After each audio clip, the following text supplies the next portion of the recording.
Channel வீடியோக்குள்ள போறதுக்கு முன்னாடி மறக்காம இந்த வீடியோக்கு ஒரு லைக்க போட்டுருங்க. லாஸ்ட் பார்ட்ல டாக்டர்னால தான் பிரச்சனை அப்படின்னு சொல்லிட்டு நேரா அந்த டாக்டர் தேடியே வந்துட்டான். என்னத்துக்கு வந்திருக்கான் அப்படிங்கிறது நமக்கு காமிக்கல. அப்படியே அங்க சீனை கட் பண்ணிட்டு இங்க நம்ம ஜான்வியை தான் காட்டுறாங்க. அவ அந்த உடஞ்சு போன போனை சரி பண்ணிட்டு இருக்கா. எப்படியாவது டாக்டர் கிட்ட பேசணும், அவங்க கிட்ட பேசினாதான் என்ன ஏதுன்னு தெரிஞ்சுக்க முடியும் அப்படிங்கிற மாதிரி சரி பண்ணிட்டு உட்காந்துருக்கா. அப்ப கரெக்டா அவன் என்ட்ரி கொடுக்குறான். அவனோட ஃபேவரட் சாங்க பாடிக்கிட்டே வந்து ஜான்வி கிட்ட சொல்றான், நீ இந்த விராஜை பத்தி என்ன நினைச்சிட்டு இருக்க? நீ எப்ப பார்த்தாலும் உன்னோட புருஷனை தப்பா தானே நினைச்சிட்டு இருப்ப. பட் உன்னை பத்தி நான் இன்ச் பை இன்ச் நல்லா புரிஞ்சு வச்சிட்டு இருக்கேன். இப்போ நீ என்ன நினைக்கிற அப்படிங்கிறது கூட எனக்கு தெரியும் அப்படின்னு சொல்லிட்டு டாக்டரை வீட்டுக்கு அழைச்சிட்டு வந்திருப்பான் போல. அவங்கள உள்ள வர சொல்றான். அவங்கள பார்த்தா நம்ம ஹீரோயினுக்கு யாரு என்ன அப்படிங்கிற எந்த விவரமுமே தெரியல. ஏதோ புதுசா ஒரு பொம்பளைய கூட்டிட்டு வந்திருக்கான் அப்படிங்கிற மாதிரி பார்த்துட்டு இருக்கா. அப்பதான் இவன் இன்ட்ரடியூஸ் பண்ணி வைக்கிறான். இவங்க தான் டாக்டர் ராணா. நீ இவங்க கிட்ட தான் நான் பேசணும்னு இப்ப நீ ட்ரை பண்ணிட்டு இருந்த. அவங்கள நான் இப்ப நேரா வீட்டுக்கே கூட்டிட்டு வந்துட்டேன். உனக்கு என்ன பேசணுமோ அவங்க கிட்ட நீ பேசு அப்படிங்கிற மாதிரி சொல்லிட்டு கூலா அப்படியே மாடிக்கு ஏறி போயிட்டு இருக்கான். என்ன நடக்குது அப்படிங்கிறது நமக்கும் ஒன்றும் புரியல. என்னடா அது வாண்டடா அவங்கள அழைச்சிட்டு வந்துட்டு மொத்த உண்மையும் சொல்லு அப்படிங்கிற மாதிரி விட்டுட்டு போறானா அப்படிங்கிறது தெரியல. நம்ம ஹீரோயினி அவங்க கிட்ட போய் பேச போனா அவங்க முந்திக்கிட்டு சொல்றாங்க, விராஜோட மென்டல் ஹெல்த் சரியில்லைதான். பட் அதுக்கு அவன் இன்ன வரைக்கும் ட்ரீட்மெண்ட் எடுத்துக்கல. ஒருவேளை ட்ரீட்மெண்ட் எடுத்துக்கிட்டான் அப்படின்னா அவன் கியூர் ஆகிறதுக்கு வாய்ப்பு இருக்கு. அதனால நீ நம்பிக்கை வை, அவன் கண்டிப்பா ட்ரீட்மெண்ட் பண்ணா மாறிடுவான். அதுக்கு நானும் உனக்கு உதவியா இருக்கிறேன் அப்படிங்கிற மாதிரி சொல்லிடுறாங்க. இப்போ ஒரு வாய்ப்பு கொடுத்து பார்க்க போறாங்க போல அந்த சைக்கோபைலுக்கு. அவன் ரூமுக்குள்ள வந்து தன்னைத்தானே கண்ணாடியை பார்த்துக்கிட்டு சொல்லிட்டு இருக்கான், எதுக்குடா நீ இவ்வளவு டிராமா பண்ணிட்டு இருக்க, ஏன் பண்ற அப்படிங்கிற மாதிரி கேட்டுட்டு இருக்கான். ஆமா இந்த டிராமாலாம் இப்ப பண்ணிதான் ஆகணும். ஏன்னா இப்போ ஜான்வி உன்னை நம்பணும், அவளை நம்ப வைக்கிறதுக்காகவாவது இந்த டிராமாலாம் பண்ணிதான் ஆகணும் அப்படிங்கிற மாதிரிலாம் பேசிட்டு இருக்கான்.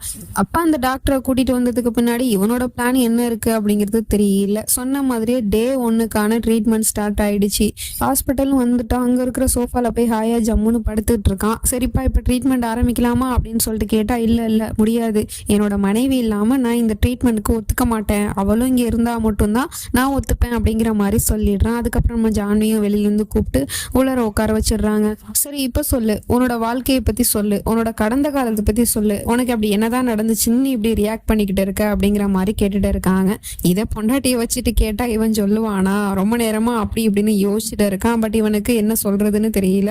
அப்படியே அங்க இருந்து எழுந்திரிச்சு போயிடுறான். ஃபர்ஸ்ட் நாள் ட்ரீட்மெண்ட் நடக்கல, அதுக்கு இவன் ஒத்து வரல அப்படிங்கிறதுனால இப்போ வீட்டுக்கு வந்து மாத்திரை சாப்பிட மாட்டேன் அப்படின்னு சொல்லிட்டு குழந்தை மாதிரி சோஃபால அப்படியே மூஞ்சி தூக்கி வச்சுட்டு உட்காந்துருக்கான். நம்ம ஜான்வி மாத்திரையை எடுத்து கொடுத்து சொல்லிட்டு இருக்கா, நீங்க பாருங்க விராஜ், இப்போ மணி 8 ஆயிடுச்சு. 8 மணிக்கெல்லாம் உங்களை டாக்டர் மாத்திரை சாப்பிட சொல்லியிருக்காங்க. இப்போ நீங்க ட்ரீட்மெண்ட்டுக்கு ஒத்துழைச்சா மட்டும் பத்தாது, இந்த மாத்திரையும் சாப்பிடணும், அப்பதான் நீங்க கியூர் ஆகுவீங்க அப்படின்னு சொன்னா அவன் கேட்க மாட்டேங்கிறான். மாத்திரையை தூக்கி போட்டு அவன் பாட்டிக்க மேல போயிடுறான். இப்போ நைட் ஆயிடுது. தூங்கும் போது கூட நம்ம ஜான்வி மாத்திரையை எடுத்து கொடுத்தா அதையும் அவன் போட மாட்டேன் அப்படிங்கிற மாதிரி பிடிவாதமா படுத்திருக்கான். கொஞ்சம் நேரம் கழிச்சு பொண்டாட்டியை பார்த்தா பக்கத்துல காணோம். எங்க போனான்னு பார்த்தா அங்க தூரமா போய் படுத்து கிடக்கா கீழே. என்ன ஜான்வி, நீ எதுக்காக கீழே போய் படுத்து கிடக்க, வந்து மேல படு அப்படின்னு சொல்றான். ஆனா இவன் நான் கீழே தான் படுப்பேன் அப்படிங்கிற மாதிரி இழுத்து போத்திட்டு படுத்திருக்கா. உடனே இவனும் புரிஞ்சுக்கிறான், மாத்திரை சாப்பிடல அப்படிங்கிறதுக்காக தான் இவ இப்படி எல்லாம் பண்றா அப்படின்னு சொல்லிட்டு மாத்திரையை எடுத்துட்டு போய் அவ கண்ணு முன்னாடியே போட்டுட்டு, இப்ப போட்டுட்டேன் வந்து மேல படு அப்படின்னு சொன்னா அவ கேட்க மாட்டேங்கிறா. கீழே தான் படுத்திருக்கா. இதுக்கு மாத்திரை போடாமலே இருந்திருக்கலாம் அப்படிங்கிற மாதிரி யோசிக்கிறான். இப்போ மறுநாள் ஆயிடுது. 2வது நாள் ட்ரீட்மெண்ட்டுக்காக அந்த ஹாஸ்பிட்டலுக்கு வந்திருக்காங்க. வழக்கம் போல மனைவியை பக்கத்துல வச்சுக்கிட்டே தான் ட்ரீட்மெண்ட் ஸ்டார்ட் பண்றாங்க. டாக்டர் இப்போ அதே கேள்வியை தான் திரும்ப கேட்கறாங்க, உனக்கு என்னதான் பிரச்சனை, நீ என்கிட்ட ஓப்பனா எல்லாத்தையும் சொல்லு அப்படின்னு சொன்னா அவன் இந்த தடவை வாயை திறந்து சொல்றான், இங்க பாருங்க டாக்டர், எனக்கு எந்த பிரச்சனையும் கிடையாது, நான் நார்மலான ஒரு பையன் தான். எனக்கு வந்து எல்லாமே பர்ஃபெக்டா இருக்கணும், நீட்டா இருக்கணும், கிளீனா இருக்கணும் அப்படிங்கிற மாதிரி நான் எதிர்பார்ப்பேன். என்னை சுத்தி இருக்கிறவங்களும் அதே மாதிரி இருக்கணும்னு நான் நினைப்பேன். ஆனா அவங்க அப்படி இல்லை அப்படிங்கவும் எனக்கு கோவம் வருது, வெறி வருது. அதனாலதான் நான் இந்த மாதிரிலாம் பண்ணிட்டு இருக்கேன் அப்படிங்கிற மாதிரி சொல்லிட்டு இருக்கான். அப்படியா, இதான உன் பிரச்சனை அப்படின்னு சொல்லிட்டு அங்க இருக்கிற ஒரு போர்டுல இவனோட போட்டோ ஒட்டி வச்சிருக்காங்க. இவன் யாரு அப்படின்னு சொல்லிட்டு கேட்டா, இவன் தான் பர்ஃபெக்டான ஆளு, இது நான் தான், நான் மட்டும்தான் இந்த உலகத்திலே பர்ஃபெக்ட் அப்படிங்கிற மாதிரி சொல்லிட்டு இருக்கான். அப்படியா, நீ பர்ஃபெக்டான ஆளா இல்ல எப்படிங்கிறது இப்ப தெரிஞ்சு போயிடும் அப்படின்னு சொல்லிட்டு அவங்க ஒரு பவுல்ல நிறைய ஸ்டிக்கர் எடுத்து வச்சிருக்காங்க. அந்த ஸ்டிக்கர்ஸ் அவங்கிட்ட கொடுத்து, இப்ப நம்ம ஒரு கேம் விளையாட போறோம். அந்த கேம் எப்படி இருக்கும் அப்படின்னா, நீ இது வரைக்கும் உன்னோட வாழ்க்கையில யார் யாரெல்லாம் நீ ஹேட் பண்ண, எப்படி எல்லாம் அவங்களை காயப்படுத்தின அப்படிங்கிறத யோசிச்சு பார்த்துட்டு நீ ஒவ்வொரு தடவையும் அவங்கள பத்தி யோசிக்கும் போது இதுல இருக்கிற ஒரு ஸ்டிக்கர் எடுத்து உன்னோட இந்த போட்டோல ஒட்டணும் அப்படிங்கிற மாதிரி சொல்லிட்டு இருக்காங்க. பட் எங்க கிட்ட எதையும் நீ சொல்ல வேணாம், உன் மனசுக்குள்ளேயே நீ யோசிச்சுக்கோ, யோசிச்சு பார்த்துட்டு அந்த ஸ்டிக்கர் அதுல ஒட்டு அப்படிங்கிற மாதிரி சொல்லிட்டு இருக்காங்க. இவனும் ஒன்னா யோசிச்சு பார்த்துட்டு இருக்கான். நமக்கும் விஷுவலா காட்டுறாங்க. ஆரம்பத்துல நம்ம ஜான்வி கிட்ட இருந்தானே இந்த ஆட்டத்தை ஆரம்பிச்சான். நம்ம ஜான்வி கிட்ட கரப்பாம்பூச்சியை போட்டது, அப்புறம் அந்த டாக்டர் கையை முறிச்சது, அப்புறம் 4-5 பசங்களை பள்ளத்துல தள்ளி விட்டது, அப்புறம் வாட்ச்மேனு கழுத்தை பிடிச்சி நெரிச்சது, அப்புறம் பாட்டியை கடைசியா தள்ளி விட்டது அப்படிங்கிற மாதிரி எல்லாத்தையுமே நமக்கு காட்டுறாங்க. இவன் எல்லாத்தையும் யோசிச்சு பார்த்துட்டே அந்த ஸ்டிக்கர்ஸ் எல்லாம் ஒட்டிக்கிட்டே இருக்கான். கொஞ்ச நேரம் கழிச்சு அந்த போட்டோவை பார்க்கும்போது அந்த போட்டோ ஃபுல்லாவே ஸ்டிக்கர்ஸா தான் ஒட்டி இருக்கு. அப்படின்னா எத்தனை பேரை அவன் கஷ்டப்படுத்திருப்பான், காயப்படுத்திருப்பான் அப்படிங்கிறது டாக்டருக்கே ஷாக்கிங்கா தான் இருக்கு. இவனே ஒரு செகண்ட் அதை பார்த்துட்டு மறந்து போயிடுறான், நம்ம இத்தனை பேரையா கஷ்டப்படுத்திருக்கோம் அப்படிங்கிற மாதிரி பார்த்துட்டு இருக்கான். அப்ப அந்த டாக்டர் பொம்பளை சொல்லுது, இங்க பாத்தியா, நீ இவ்வளவு நேரம் ஒன்ன நீயே பர்ஃபெக்ட்னு சொல்லிட்டு இருந்தியே, இப்போ உன்னோட பர்ஃபெக்டான அந்த முகத்தை பாரு, எவ்வளவு அழுக்கா இருக்கு அப்படிங்கிற மாதிரி சொல்லிட்டு இருக்காங்க.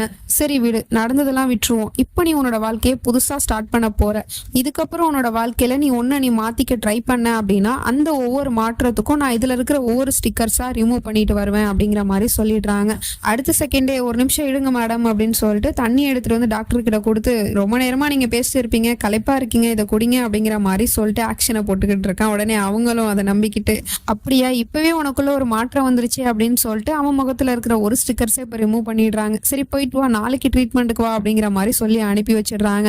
அதுக்கப்புறம் இவனுக்குள்ளே ஒரு கில்ட்டினஸ் இருக்கோ என்னமோ தெரியல, அம்மாக்காக வெயிட் பண்ணிக்கிட்டு அம்மா வந்ததுக்கு அப்புறம் அவங்க கிட்ட மன்னிப்பு கேட்டுட்டு இருக்கான். நான் பண்ணதெல்லாம் தப்புதாம்மா, நான் உங்களை ரொம்பவே கஷ்டப்படுத்திட்டேன், காயப்படுத்திட்டேன், இதுக்கப்புறம் ஒரு நல்ல மனுஷனா நான் வாழணும்னு நினைக்கிறேம்மா அப்படிங்கிற மாதிரி சொல்லிட்டு அழுதுட்டு இருக்கான். சரி பையன் திருந்திட்டான் போல அப்படின்னு சொல்லிட்டு இவங்களுமே ஆனந்த கண்ணீர் வடிக்கிறாங்க. இதெல்லாம் நம்ம ஜான்வியுமே பார்த்துட்டு தான் இருக்கா. அம்மாவுக்குமே ஒரு நம்பிக்கை வந்துருச்சு, பரவாயில்ல நம்ம புள்ள கொஞ்சம் கொஞ்சமா மாறிக்கிட்டு வரானே அப்படிங்கிற மாதிரி இப்ப அவன் மேல ஒரு நம்பிக்கை வைக்க ஆரம்பிச்சுட்டாங்க.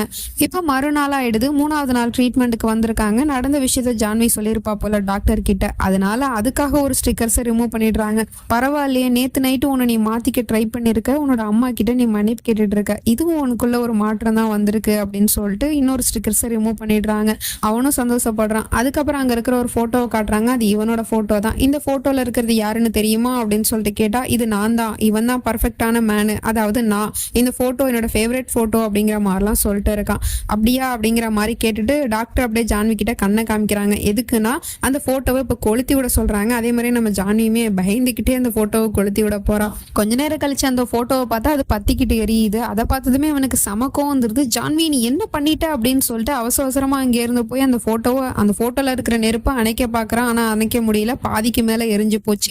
ஜான்வி நீ எதுக்காக இப்படி பண்ண, என்னோட ஃபேவரட் போட்டோவை நீ எரிச்சிட்டியா, உன்னை சும்மா விட மாட்டேன் அப்படின்னு சொல்லிட்டு திரும்பவும் அவளோட கழுத்தை பிடிச்சி நெரிச்சுக்கிட்டு இருக்கான், மேல தூக்கிட்டான். உடனே டாக்டருக்குமே கோவம் வந்துருது, இவன் இன்னும் திருந்தல அப்படிங்கிற மாதிரி பார்த்துட்டு, நீ இப்ப என்ன பண்ணிட்டு இருக்க விராஜ், இப்பதானே நான் உங்ககிட்ட சொல்லிட்டு இருந்தேன் உனக்குள்ள சின்ன சின்ன மாற்றம் வந்திருக்கு அப்படின்னா, ஆனா நீ ஜஸ்ட் ஒரு போட்டோ எரிஞ்சதுனால இப்போ உன்னோட மனைவியை நீ காயப்படுத்துறிய, அதுவும் இந்த போட்டோக்காக. இந்த போட்டோ போச்சுன்னா என்ன, வேற காப்பி எடுத்துக்கலாம், ஆனா உன்னோட மனைவியோட உயிர் போயிடுச்சுன்னா திரும்ப வருமா அப்படிங்கிற மாதிரி கேட்டுட்டு இருக்காங்க. அதுக்கப்புறமா தான் இவன் யோசிக்கிறான், நம்ம ஜான்வியை விட்டுட்டு இவன் இதுக்கு முன்னாடி பண்ண கொடுமையெல்லாம் நினைச்சு பார்த்துட்டு இருக்கான். நம்ம ஜான்விக்கு எவ்வளவோ பண்ணியிருக்கான் இல்லையா, அதுவும் இந்த மாதிரி சின்ன சின்ன விஷயத்துக்குலாம் கோவப்பட்டு தான் நிறைய கொடுமை பண்ணியிருக்கான். அது எல்லாத்தையும் யோசிச்சு பார்த்துட்டு இருக்கான். பட் இருந்தாலும் பொண்டாட்டி மேல கோவம் தான் இருக்கு, அதனால அங்கிருந்து கோவப்பட்டுட்டு போயிடுறான். இப்போ நைட் ஆயிடுது. இவன் என்னன்னா ரூம்ல இருக்கிற லைட் எல்லாம் ஆஃப் பண்ணி போட்டுவிட்டு நம்ம ஜான்வியோட போட்டோவே வரைக்க பார்த்துக்கிட்டு யோசிச்சுட்டு உட்காந்துருக்கான். என்னத்த யோசிக்கிறான் அப்படிங்கிறது தெரியல. அப்ப நம்ம ஜான்வியுமே அங்க வந்து நின்றுட்டு இருக்கா, மாத்திரை கொடுக்கறதுக்காக வந்திருக்கா போல.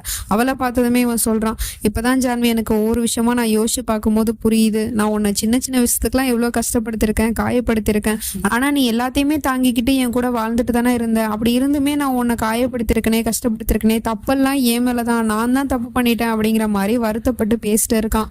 அது மட்டும் இல்லாம நான் பண்ண தப்புனாலதான் என்னோட பையனுமே என்னை விட்டு போயிட்டான். இப்படி நான் ஏதாவது ஒரு தப்பு பண்ணி நாளைக்கு உன்னோட உயிருக்கு ஏதாவது ஒரு ஆபத்து வந்துச்சுன்னா என்ன பண்றது ஜான்வி, நீ எடுத்த முடிவு கரெக்டு தான், நீ என்னை விட்டு போகணும்னு தான் நீ நினைச்ச, தயவு செய்து போயிடு ஜான்வி, நீ என் கூட இருக்காத, நீ என் கூட இருந்த அப்படின்னா உனக்கு என்னாலே ஏதாவது ஒரு ஆபத்து வருமோன்னு எனக்கு பயமா இருக்கு ஜான்வி, ப்ளீஸ் ஜான்வி நீ என்னை விட்டு போயிடு, உனக்குன்னு ஒரு வாழ்க்கை இருக்கு, அந்த வாழ்க்கையை நீ சுதந்திரமா வாழலாம், இதுக்கப்புறமும் நான் உன்னை தொல்லை பண்ண மாட்டேன் ஜான்வி, என்னை விட்டு நீ போயிடு அப்படிங்கிற மாதிரி ரொம்பவே அழுது ஃபீல் பண்ணி பேசிட்டு இருக்கான். இவன் எப்படிலாம் பேசுறத கேட்டா நமக்கே ஒரு செகண்ட் கஷ்டமா தான் இருக்கு. நம்ம ஜான்வியுமே இவன் அப்படி பேசுறத பார்த்துட்டு அப்படியே கண் கலங்கிடுறான். உண்மையிலே நான் காண்றது கனவா நிஜமா அப்படிங்கிற மாதிரி பார்த்துட்டு இருக்கா. இது வரைக்குமே இவன் பண்ண தப்புக்கெல்லாம் சாரி கேட்டிருக்கான், பட் ஃபீல் பண்ணி கேட்டது இல்லை. இப்போ ரொம்பவே ஃபீல் பண்ணி பேசுறான். அதுவும் நம்ம ஹீரோயினோட நிலைமையில இருந்து இப்ப யோசிச்சு பார்த்து பேசுறான். இது எல்லாத்துக்குமே காரணம் அந்த டாக்டர் தான். ஒரு 3 நாள் அவங்க கிட்ட ட்ரீட்மெண்ட் போனதுக்கே இவனுக்குள்ள இவ்வளவு மாற்றம் இருக்கே, அப்ப இன்னும் கொஞ்ச நாள் போனா அப்படின்னா இவன் டோட்டலாவே மாறிடுவான் போல. என்ன ஏதுன்னு வெயிட் பண்ணி தான் பார்க்கணும். நெக்ஸ்ட் நினைச்சு நம்ம அடுத்த பாட்டுல பார்த்து தெரிஞ்சுப்போம். அது வரைக்கும் பை ஃப்ரெண்ட்ஸ்.